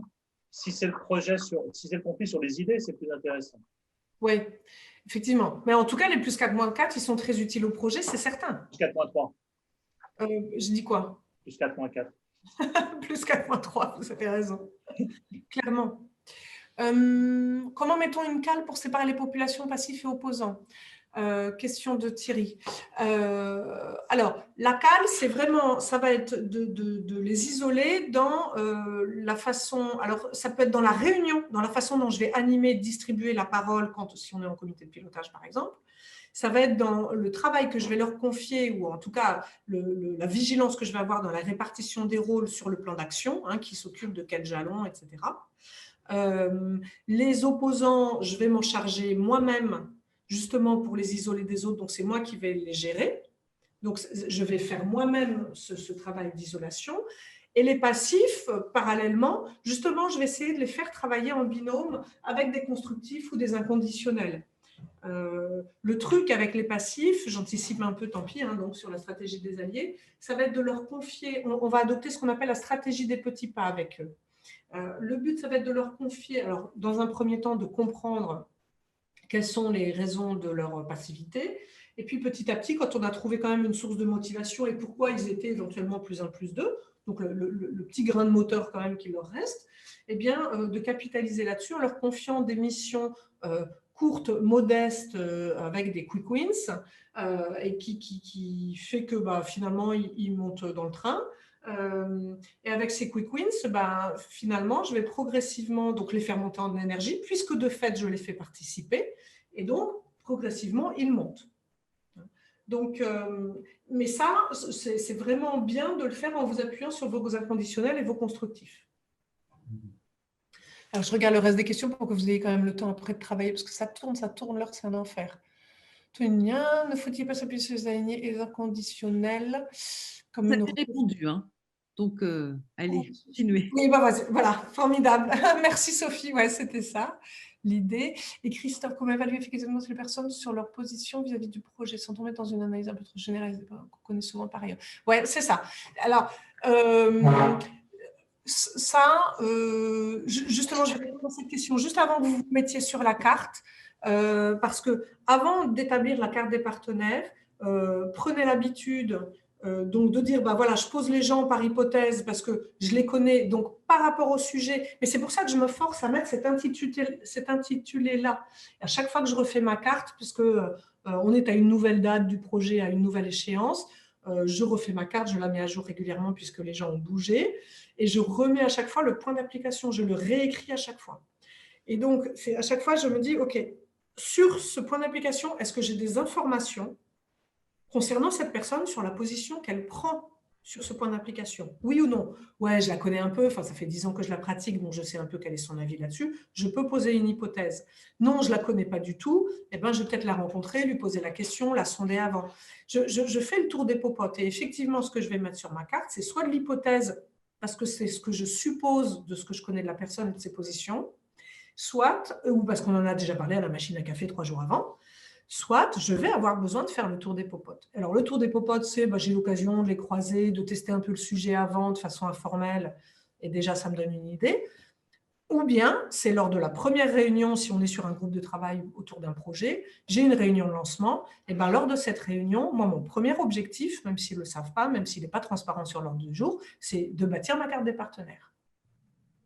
Et donc, un premier tour de table, par exemple, ou un tour de table à la fin de la première réunion, ou quoi qu'il arrive, les événements qui vont intervenir pendant cette réunion et la façon dont ils vont se comporter pendant la réunion va me donner une indication de leur carte des partenaires, de la carte des partenaires. Et je vais la construire dans ma tête, en fait. Moi, les cartes des partenaires, je les ai automatiquement envoyées maintenant quand je lance une réunion, et j'ai les gens qui bougent dans ma tête au fur et à mesure où ma réunion, mon séminaire va avancer.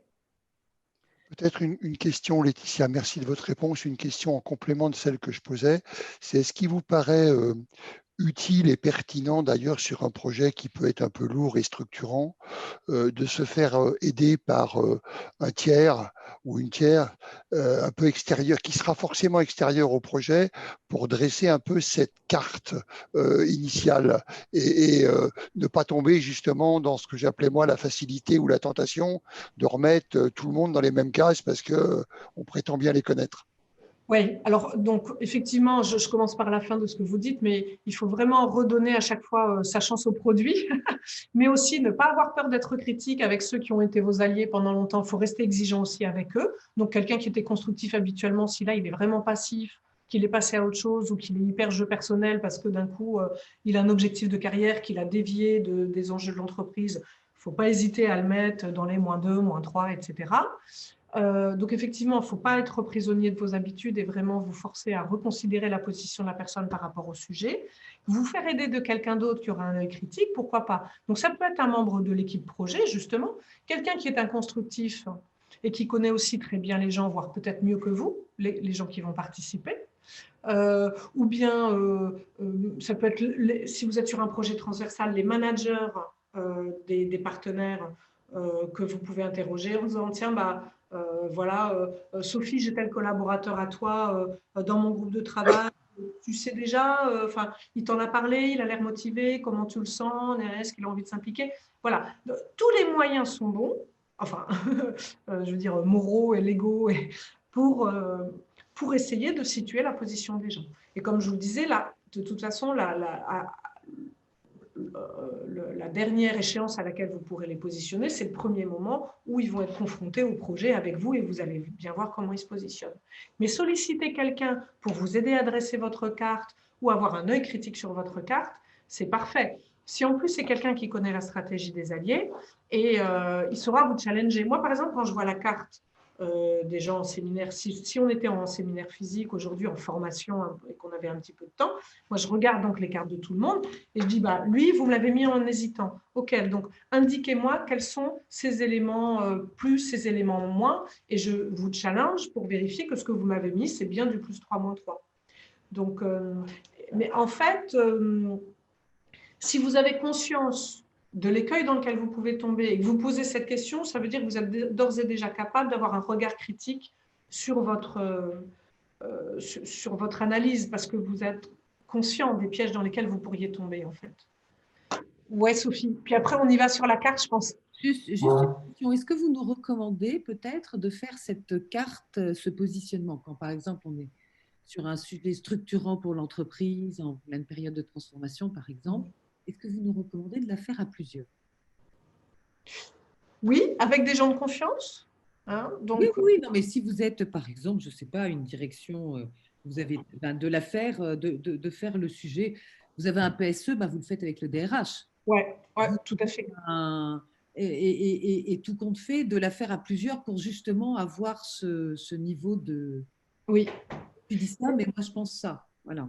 Bien sûr, même avec tout un COMDIR ou un COMEX, en disant ensemble, on est 5, on est 8, on est 12 dans le COMEX, et on va faire la carte des partenaires de, je ne sais pas, des principaux managers de l'entreprise pour voir si par rapport à ce projet de transformation, voilà, qui se positionne comment, parce qu'entre la DRH, le DAF, le directeur des opérations, etc., ils vont peut-être pas tous avoir la même perception de Monsieur Dupont ou de Madame Durand. Et effectivement, non, c'est très bien. Mais il faut vraiment que ça se passe avec des gens qui vont pouvoir utiliser cet outil à bon escient avec la qualité d'analyse et toute la déontologie qui va avec. Oui, je pensais juste que ça permettait après de dégager une stratégie des alliés, c'est-à-dire que c'est l'un plutôt qu'un autre qui ira. Voilà. Mais c'est la suite, je suppose. Exactement. Mais et juste pour terminer sur ce que disait Sophie, quand elle dit du coup, ça peut être l'un plutôt que l'autre qui ira voir les personnes, etc., et agir. Vous pourriez même décider que vous avez fait votre propre stratégie des alliés toute seule, parce que bon, vous avez trouvé ça pour plein de raisons plus pertinentes de ne pas y associer quelqu'un d'autre, mais votre stratégie des alliés va prévoir que ce quelqu'un auquel vous aviez peut-être pensé pour faire la carte avec vous, mais finalement vous ne l'avez pas fait, c'est peut-être une des premières personnes que vous allez voir en disant qu'est-ce que tu penses du sujet, nanana, et pour lui demander d'aller convaincre Pierre-Paul ou Jacques, ou de, vous voyez, et ce sera déjà un premier maillon de votre stratégie des alliés. Je vous propose de vous pencher sur votre propre carte, parce qu'en fait, il nous reste qu'un quart d'heure, après il faudra qu'on conclue, et quand vous aurez essayé votre carte, ce que j'aimerais bien, c'est que vous me disiez ce qui vous paraît facile, difficile. En quelques minutes, on pourra répondre à 2-3 questions, je pense, et terminer sur quelques tips. Tant pis, je le ferai peut-être un petit peu en descendant, mais au moins quand vous les noterez, ça vous permettra d'avoir quelques tips de stratégie des alliés tout de même. Donc l'idée, là, Laetitia, c'est que chacun se souvienne d'un projet ou d'un point d'application et que chacun, du coup, fasse sa carte des alliés de l'époque, entre guillemets, ta carte des partenaires. Alors effectivement, donc c'est avec la carte qui est page 7, hein, la petite fiche que j'avais prévue à la page 7. Et ça peut être un sujet passé sur lequel ça m'intéresse de réanalyser a posteriori. Ça peut être un sujet actuel, là, que je lançais il y a une semaine ou qui démarre demain. Ou un sujet qui va peut-être démarrer dans 6 mois, 1 an, et peu importe, à la limite, que ce soit passé, présent ou futur.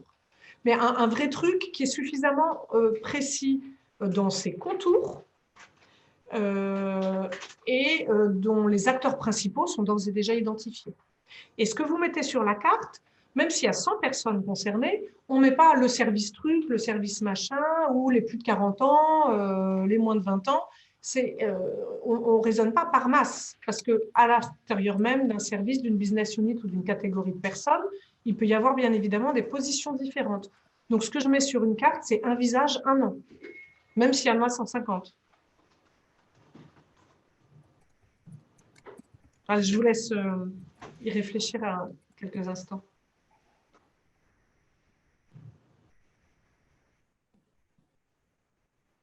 coupe mon micro un instant, hein.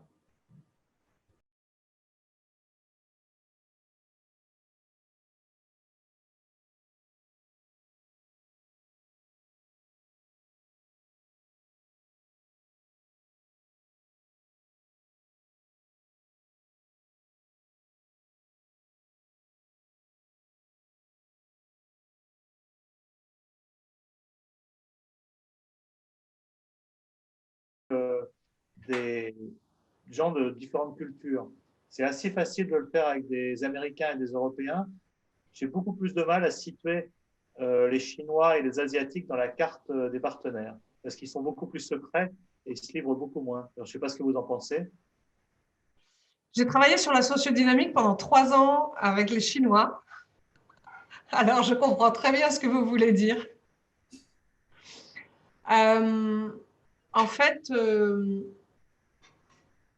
pour ce que je connais de leur culture, je dirais que, bon, on va garder l'outil tel qu'il est, c'est-à-dire qu'on va observer ce que disent les gens et ce qu'ils font. Mais il y a ce qu'ils disent en off et en on. Exactement. Et à un moment donné, vous allez confronter leurs actes à leur dire.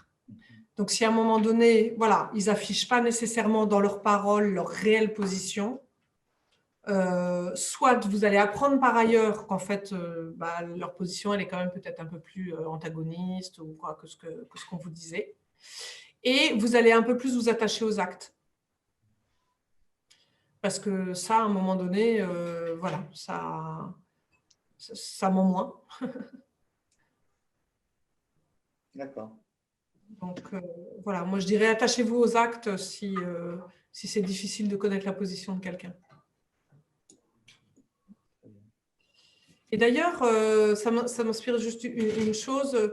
Je vois, moi, quand je suis plutôt en formation, là où je forme plutôt des managers ou des DRH ou sur ce sujet-là, donc vraiment en formation classique, je leur soumets des cas avec des galeries de portraits. Et des fois, je force vraiment sur une personne qui peut être éventuellement très en retrait, un peu timide, très débutante, quelqu'un qui est arrivé depuis peu de temps dans l'entreprise et qui finalement est très engagé, très proactif pour le projet, qui est plus 4-1, mais sauf que les gens me le collent en passif systématiquement. Parce qu'il a un tempérament qui est plus effacé, etc. Et c'est pour ça, si vous vous rappelez, je vous disais en préambule, de ne pas tomber dans le piège juste du tempérament, du caractère de la personne et de sa personnalité, mais bien de prendre en compte ses dires et ses actes par rapport au sujet, indépendamment de sa psychologie et de sa compétence. Parce que je peux avoir des gens très motivés, très engagés pour le projet, ils sont plus 4, même s'ils sont débutants et qu'ils ne sont pas le plus gros expert en la matière. Ça va limiter ce que je peux leur demander, mais ça, c'est un autre sujet. En matière de stratégie des alliés, ils sont plus 4. Voilà. Oui, mais là, il n'est pas facile, Laetitia, je trouve, puisque vous parlez d'aller valider et évaluer sur les actes, et je vous rejoins relativement là-dessus. Quand vous êtes au début d'un projet, et puisque si vous voulez vous rester attaché et collé à cette idée de n'évaluer que le projet, difficile d'aller évaluer des actes de personnes alors que le projet n'a pas commencé. Vous le disiez vous-même tout à l'heure, la capacité à faire évoluer les passifs, c'est cette somme de petits quick wins qui va les amener progressivement. Et là, la notion de dynamique prend beaucoup plus d'importance que la notion de statique. C'est difficile d'aller évaluer des actes en statique. Hein. Tout à fait. Mais du coup, c'est pour ça aussi que, comme je vous le proposais, moi, je vous invite vraiment à faire une carte des partenaires au démarrage du projet avec l'hypothèse que vous pouvez faire de la position des gens, ce que vous avez ouï dire ou les quelques conversations que vous avez eues avec eux. Et n'oubliez pas que cette carte des partenaires, c'est quelque chose qui doit être mis à jour en permanence. En tout cas, dès que quelqu'un bouge ou dès qu'une hypothèse de position a été confirmée par vos soins. Parce que la tentation doit être grande au début, et je comprends quand vous disiez, on met beaucoup de monde en passif. Je ne suis pas étonné que 80-90% sur les projets soient préclassés en passif, parce qu'on ne sait pas très bien ce que ça va donner. Quoi. Oui, Oui, mais c'est le ventre mou de l'entreprise. Hein. C'est ça, c'est ça. Oui, ouais, tout à fait. Alors, pour respecter le timing extrêmement challengeant que Léopoldine m'a confié, merci Léopoldine. Est-ce que vous voulez, je vous donne quelques éléments du coup de stratégie des alliés. J'ai essayé de résumer en quelques mots pour chaque population, chacune des 7 populations, ce que je pouvais vous conseiller, sachant que les déchirés, hein, on en a parlé, c'est vraiment gaffe à cette dimension passionnelle extrême. Donc, soit on arrive à les ramener à du raisonnable, donc en les faisant passer dans un élément plus synergique ou plus antagoniste, ou ils passent dans les hésitants. En tout cas, il faut les isoler, cadrer, ne pas les faire rêver, et surtout avoir un discours de vérité et analyser leur situation pour les sortir et les orienter vers, enfin, faire en sorte que la situation soit à nouveau plus tenable et supportable pour eux. Pour les passifs, donc la première question à vous poser, c'est pourquoi il est passif. Vous vous souvenez de ce que je vous disais tout à l'heure, hein, est-ce qu'on est dans les fonds de cale ou est-ce qu'on est dans ceux qui sont devenus passifs par leur parcours. Donc rechercher vraiment leur propre motivation et du coup les charger d'une mission peut-être encadrée par un inconditionnel, par un constructif. Quand je dis mission, j'entends plutôt tâche modeste, voilà cette idée de quick wins, pour leur faire franchir cette stratégie des petits pas qui, de fait, les fait monter donc en synergie. Hein. Et n'oubliez pas de construire et de bétonner une cale avec les opposants pour que les opposants n'aillent pas rallier les passifs à leur cause. Alors, puisqu'on parle des opposants, donc les opposants, eux, je vous ai bien dit que c'est plutôt à vous de les gérer. Donc, faites exprimer leur point d'opposition, hein, leur source d'antagonisme.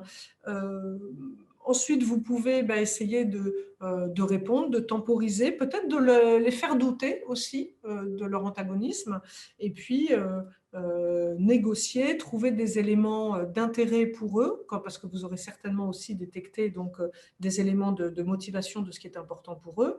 Et ça veut dire que là, on est en train de les faire monter dans les hésitants, finalement, et ainsi, petit à petit, peut-être les rallier à la cause, ou en tout cas, limiter leur pouvoir de nuisance. Et puis, éviter donc qu'ils recrutent les passifs et les hésitants, hein, surtout. Si je reste du côté antagoniste, donc les irréductibles, là aussi, c'est vous qui gérez. Donc là, il faut les sortir de la carte, soit par une mission interne différente ou externe, ou les isoler, et en tout cas, ne pas oublier ceux qui restent présents, les autres membres de la carte, en combattant le discours des irréductibles. Hein, donc, y répondre et d'expliquer pourquoi on les sort et de montrer la légitimité aussi de votre rôle dans le fait que cette personne ne participe plus au projet. Alors, souvent, ce qui se passe, c'est que c'est des personnes qui vont se mettre dehors toutes seules. Hein. Si à un moment donné, vous bâtissez une bonne stratégie des alliés avec les autres, la personne va s'isoler d'elle-même, en fait, et sortir.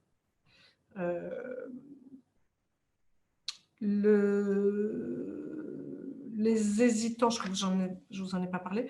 Donc, les hésitants, là aussi, moi, je vous conseille de les traiter quand même, dans un premier temps, en tout cas, de les traiter personnellement pour les faire passer en constructif, en fait. Vous, c'est ça votre but.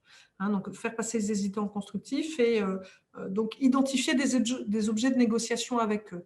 Autrement dit, comprendre leurs arguments synergiques, leurs arguments antagonistes.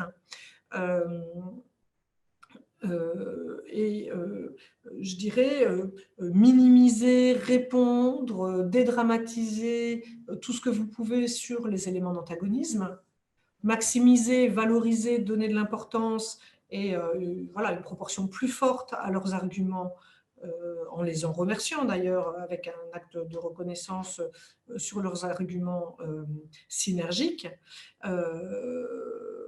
Et faire en sorte que, alors il faut que vous soyez au clair avec vos propres marges de manœuvre, mais faire en sorte de négocier quelque chose qui va faire qu'ils vont plus à gagner qu'à perdre à participer. Hein. Donc vraiment chercher ce que l'hésitant pourra gagner en devenant constructif finalement. lui montrer qu'en participant, il va en tirer tel ou tel intérêt. Les inconditionnels et les constructifs, parce que pour 80% de mon action, je vais les traiter de façon assez similaire. D'abord, il faut les conforter dans cette position. Il faut vraiment les en remercier, les valoriser, avoir une vraie reconnaissance pour ça. Et quand je dis les remercier, c'est vraiment quoi. Enfin, voilà. Il faut savoir leur dire et le renouveler et l'entretenir. Je vous rappelle que la force de la gravité fonctionne très bien dans la carte des partenaires. Et si je ne les entretiens pas là-haut, ils vont descendre. Et je vais les perdre. Donc les pousser à donner leur avis, à s'exprimer vis-à-vis des autres, hein, pour insuffler de la synergie au sein du groupe et petit à petit rallier les autres et qu'ils entendent qu'au-delà de vous, le pilote du sujet, il y a plein d'autres personnes qui trouvent de bonnes raisons de se rallier à la cause. Donc là, c'est bien de les faire parler en leur posant des questions ouvertes, en leur demandant pourquoi, voilà, vraiment leur donner la parole. Lorsque vous allez travailler avec eux, donnez votre avis toujours après. De toute façon, il sera toujours temps de réajuster les choses, mais écoutez d'abord ce qu'ils ont à vous dire pour ne pas tuer l'initiative, puisqu'ils ont des choses à apporter. Hein, quand ils sont en +3, +4, ils arrivent avec des idées, avec des choses à apporter. Le risque, si vous donnez votre avis avant, ils sont peut-être du même avis que vous, très bien. Mais donc, s'ils sont du même avis que vous, de toute façon, vous n'avez pas besoin d'imposer votre avis en premier lieu. Mais c'est surtout que vous risquez de tuer l'initiative. Et donc, en fait, de quelqu'un qui était engagé, qui était proactif, vous donnez votre avis avant en disant « Bon, bah écoute, je pense qu'on pourrait, Amélie, voilà, on pourrait faire ça comme ci, comme ça, nanana. » cet avis, elle était arrivée avec cette idée et l'envie de faire ça. Elle dit bon, ok, donc elle n'a rien à ajouter, elle n'a rien à faire. Et du coup, finalement, elle va être juste en exécution de ce que moi j'ai proposé. Et donc, c'est comme ça que je génère de la passivité chez des gens qui étaient en haute carte au départ. Et c'est comme ça qu'on crée des passifs, sans même s'en rendre compte. C'est pour ça qu'on en a beaucoup là, hein, parce qu'on ne se rend pas compte, mais on crée beaucoup de passifs nous-mêmes. Hein. Voilà, donc soyez vraiment attentifs à donner votre avis après, à toujours leur donner la parole en premier, à voir ce qu'ils ont envie de faire, ce qu'ils ont à proposer, quelles sont leurs idées, qu'est-ce qu'ils ont testé, comment ils veulent s'y prendre, etc. Partez en questionnement avec eux. Et vraiment, et ensuite, pour tout ce qui est positif sur leur argumentation, etc., les faire parler devant les autres. Donc, c'est vraiment eux qu'on va faire, comme je vous disais, hein, ça va être vraiment mes copilotes, les faire travailler sur la mise en œuvre, les interroger, les impliquer sur comment on va s'y prendre. Et donc, sur la mise en œuvre, confier aux inconditionnels un travail avec des passifs et aux constructifs un travail avec des hésitants, par exemple, et des passifs aussi, pourquoi pas. Voilà. Ensuite, sur les règles d'or, je vous disais, j'avais commencé par là d'ailleurs, je crois, au mois de décembre, en vous disant, attention, la meilleure stratégie des alliés, elle commence par vous. Je vous disais que l'antagonisme entraîne nécessairement l'antagonisme. Si je suis en jeu personnel ou en procès d'intention vis-à-vis de quelqu'un, donc si je lui prête des intentions malveillantes, que je suis a priori méfiante vis-à-vis de lui, ou si je poursuis mon objectif à moi sans tenir compte de lui, obligatoirement, je vais engendrer de l'antagonisme de sa part. L'antagonisme entraîne systématiquement l'antagonisme. La synergie, elle a une chance d'amener de la synergie. Si je suis en jeu commun, si je suis en crédit d'intention vis-à-vis des gens, j'ai une chance de récupérer de leur part du jeu commun et du crédit d'intention. Mais peut-être pas, peut-être qu'ils vont quand même me répondre en jeu personnel. Donc, en tout cas, ma seule chance d'obtenir de la synergie de la part des gens, or c'est ce que je souhaite sur ma carte, c'est d'être moi-même en synergie. Même comme ça, je ne suis pas sûre d'obtenir que de la synergie. Donc, vous êtes tous condamnés, vous, là, autour de la table ce matin, à être systématiquement en crédit d'intention et jeu commun. Donc, la stratégie des alliés, elle commence par ça, par votre propre attitude, d'être en crédit d'intention et en jeu commun vis-à-vis de tous vos partenaires, y compris les plus opposants et les plus réfractaires et les moins commodes, y compris dans leur tempérament. Ensuite, donc, une fois que vous avez identifié vos alliés, pareil, une chose que vous devez retrouver à la page,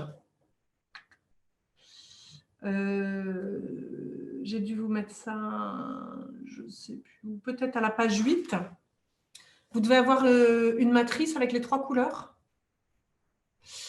Donc, on a tendance à croire que nos alliés, c'est ceux qui ont une synergie supérieure à l'antagonisme. Or, en stratégie des alliés, on dit que celui qui est allié, c'est celui qui n'est pas contre. Donc, par extension, seuls ne sont pas alliés ceux qui sont contre, c'est-à-dire uniquement les opposants et les irréductibles. Donc, ceux qui ont une synergie égale à l'antagonisme, on ne peut pas dire qu'ils sont contre. Donc, ils sont potentiellement alliés. Et là, je suis d'ores et déjà en crédit d'intention. Je dis qu'ils sont potentiellement alliés pour moi, et donc je vais les considérer comme des alliés aussi. Donc, ça veut dire que je ne me prive que de cette population-là. Donc, en stratégie des alliés, on va considérer que mes alliés, c'est tout cela, tous ceux qui ne sont pas contre. Donc ça, c'est très important, parce que si je négligeais cela, si je m'appuyais que sur eux, ça réduirait largement mon spectre. Donc, sont alliés ceux qui ne sont pas contre. J'ai donc des alliés acquis et des alliés potentiels. Donc déjà, je double mon réservoir d'énergie. Et une fois que vous avez identifié toute cette population, vous comprendrez aisément qu'il ne faut surtout pas, c'est encore une règle d'or, il faut consacrer 2/3 de votre temps au moins à vos alliés acquis et vos alliés potentiels, et 1/3 de votre temps maximum à gérer, isoler, éventuellement sortir vos non-alliés, c'est-à-dire vos opposants et vos irréductibles. Pas plus d'1/3 de votre temps avec eux. Et c'est mathématique, puisque si je consacre plus de temps à eux, ça veut dire que je leur donne plus de terrain, c'est-à-dire que sur le terrain de mon projet, je développe une énergie, je laisse de la place au sujet et au discours antagoniste. Donc, si vous imaginez que ça, c'est un territoire, hein, c'est mon terrain de jeu, ben, je laisse plus de place au territoire antagoniste. Et donc, il gagne du territoire. Et la part d'antagonisme va s'amplifier. Donc ça, c'est juste du bon sens. Mais le problème, si vous vous projetez déjà, à voir si vous avez déjà essayé cette technique, c'est que c'est plein de bon sens, ça a l'air très logique et assez simple finalement ce que je vous raconte, c'est même très simple. C'est juste absolument contre nature.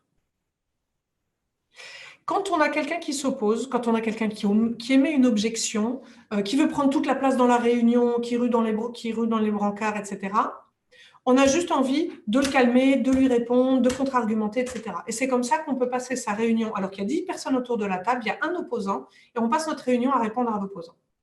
Et on a perdu tous les autres. Donc ça, c'est vraiment le piège dans lequel ne pas tomber. C'est la règle d'or, même de platine.